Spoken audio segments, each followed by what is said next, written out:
J'adore regarder la télé. Jusqu'au plus loin que je me souvienne, j'ai toujours aimé ça. C'est un peu comme ma passion. C'est ridicule, vous me direz, mais vous vous méprenez. J'aime toutes les émissions, ainsi que toutes les chaînes. Ça en devient parfois difficile pour choisir mon programme. Cependant, il y en a un type que je préfère plus que tous les autres. Vous savez, ces émissions qui nous reconstituent des meurtres, des viols, ou d'autres affaires similaires. Je pourrais passer des heures à regarder ce genre de trucs. Je n'ai pas beaucoup d'amis proches, je suppose que c'est en partie à cause de mon addiction. Mais si je me suis réfugié là-dedans, c'est justement parce que je suis seul. Un foutu cercle vicieux duquel je ne peux pas sortir, et qui s'aggrave de jour en jour.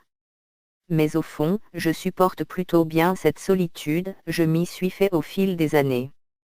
Quelquefois, il m'arrive d'inviter des connaissances chez moi. Des personnes qui acceptent encore de faire partie de mon environnement social. Je leur propose donc à boire, et après ça, c'est le moment de s'installer devant mon poste de télévision. C'est de loin l'instant que je préfère, lors de ces soirées chez moi avec des invités. Le programme débute. Un homme apparaît, visiblement bourré bien comme il faut. Il titube, et on a du mal à comprendre ce qu'il raconte.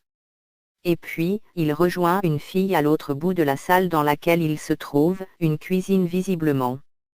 On peut sentir la terreur dans les yeux de celle-ci.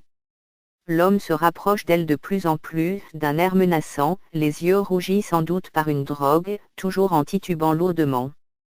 Mais cours. Vite. Tu vois pas qu'il est dangereux? Elle s'exécute alors. Malheureusement, cette tentative est vaine.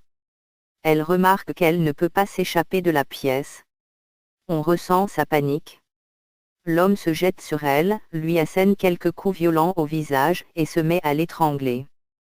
Elle perd connaissance. Je regarde mes invités.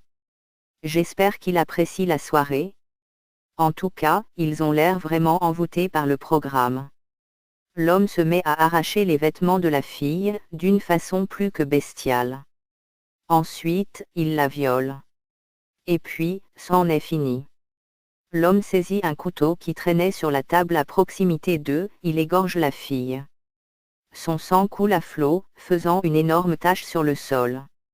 Il regarde un instant le corps de la femme. Elle ne bouge plus, il n'y a plus aucune once de vie en elle.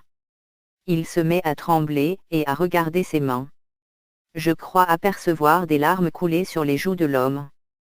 Tu regrettes ce que tu as fait? Lui dis-je. Il tremble de plus en plus, il a visiblement l'air en état de choc. Et puis, il récupère son couteau, et se le plante à plusieurs reprises dans le cœur, jusqu'à ce qu'il finisse par succomber. Je me lève et j'applaudis. Je regarde mes deux invités, gisant là, au milieu de la cuisine. Je quitte mon poste d'observateur qu'était le salon, je déverrouille la porte de la cuisine. J'admire le bain de sang qui se trouve dans cette pièce.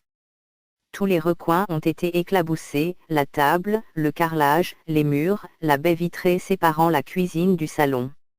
Il faudra que je nettoie tout ça, et que je me débarrasse des corps de mes invités. Il faut ce qu'il faut, n'est-ce pas? Tous les moyens sont bons pour conserver ma passion. J'aime vraiment regarder la télé.